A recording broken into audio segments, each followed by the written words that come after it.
Hi guys, 15th October എൻ്റെ trading സെക്ഷന് എൻ്റെ entry കാര്യങ്ങൾ ഞാൻ എങ്ങനെയാണ് എൻട്രി പ്ലോട്ട് ചെയ്തത്, എങ്ങനെയാണ് നമ്മൾ ടാർഗറ്റ് ഹിറ്റ് ചെയ്തത് ഉള്ള കാര്യങ്ങളൊക്കെയാണ് നമ്മൾ പറയാൻ പോകുന്നത്.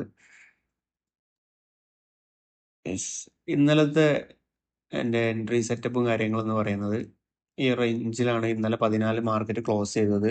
ഇവിടുന്ന് ഈ ഒരു റേഞ്ച് ഫില്ല് ചെയ്തിട്ട് അല്ലെങ്കിൽ ഈ ഒരു സപ്ലൈ സോൺ ഫില്ല് ചെയ്തിട്ട് താഴേക്ക് ഒരു എൻട്രി ആയിരുന്നു, ഞാനൊരു ബിയറിഷ് എൻട്രി ആയിരുന്നു ഇന്നലെ എക്സ്പെക്ട് ചെയ്തത്.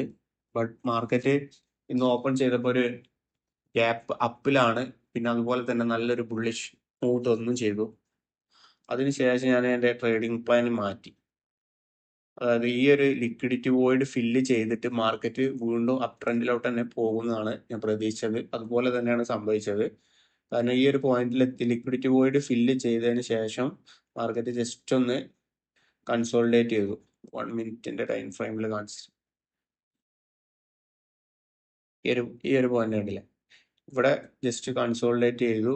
അപ്പോൾ എനിക്ക് ഉറപ്പായിട്ട് മാർക്കറ്റ് ബയേഴ്സ് ഇൻ കൺട്രോൾ ആണ്, ബയേഴ്സിന്റെ ഒരു മൂവ്മെന്റ് ഉണ്ടാവും എന്ന് പ്രതീക്ഷിച്ച് ഞാൻ ഈ ഒരു റേഞ്ചിൽ നിന്ന് എൻട്രി എടുത്തു.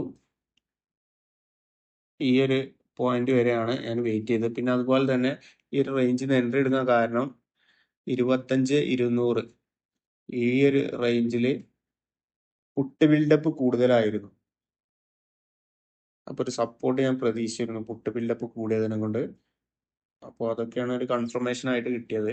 അങ്ങനെ ഈ എൻട്രി എടുത്തു, സക്സസ് ആണ്. പിന്നെ പേപ്പർ ട്രേഡ് ആണ് എടുത്തത്. ഇനി കൂടുതലായിട്ടുള്ള മാർക്കറ്റ്സ് അപ്ഡേറ്റ്സും കാര്യങ്ങളൊക്കെ വരുന്ന വീഡിയോസിൽ അറിയിക്കുന്നതാണ്. അപ്പോൾ ശരി.